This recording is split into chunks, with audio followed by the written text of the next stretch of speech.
So looking at what alkalizes, we're also looking at food. So what are the most alkalizing foods? So we're going to make an alkaline list of foods and an acid list in foods. By looking at this acid alkaline list, you can determine what is the best foods for arthritis and what are the worst. The most alkalizing is the humble lemon. And the lemon is acid where it should be and it's alkaline where it should be. Acid in the stomach to help you digest your meal. But when it's broken down in the gastrointestinal tract and the minerals are absorbed into the tissues, the minerals are an alkaline forming mineral. So this is the sodium and potassium and calcium and magnesium and iron. So the lemon is high in the alkalizing minerals. Dark green leafy vegetables. Dark green leafy vegetables are very alkalizing. We should be eating dark green leafy vegetables every day. So someone might ask, well, what about cooked spinach? Spinach is high in oxalic acid, and in its raw state, the oxalic acid is in an organic state, so it's alkalizing. But when you cook silver beet or spinach, the oxalic acid now is in an inorganic state, and it can have an acid effect. So people who have arthritis or gout, they're best to keep to the raw cabbage. Maybe they have a cooked cabbage dish occasionally, but that's the only green that will turn because of the oxalic acid in it when it's cooked. Also vegetables.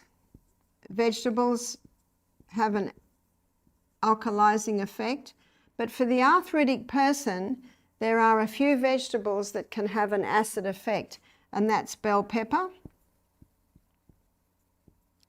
So when someone's wanting to conquer arthritis, the bell pepper must stop. Tomato. Tomato can also have an acid effect on someone who's suffering from gout or arthritis. Eggplant, sometimes called aubergine, and also the potato. And I'm referring here to the English potato. The Fijians call it the white man's potato.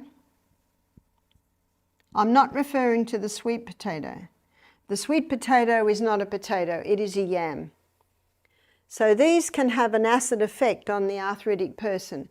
If a person doesn't have arthritis, they often can eat this class of vegetables. But if you're wanting to conquer your arthritis, your gout, these things have to stop.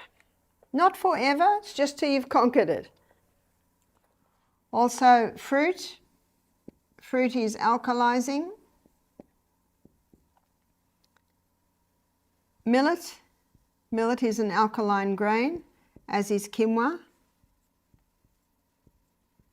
as is buckwheat. Buckwheat is also an alkalizing grain, or an alkaline forming grain, and spelt and kamut.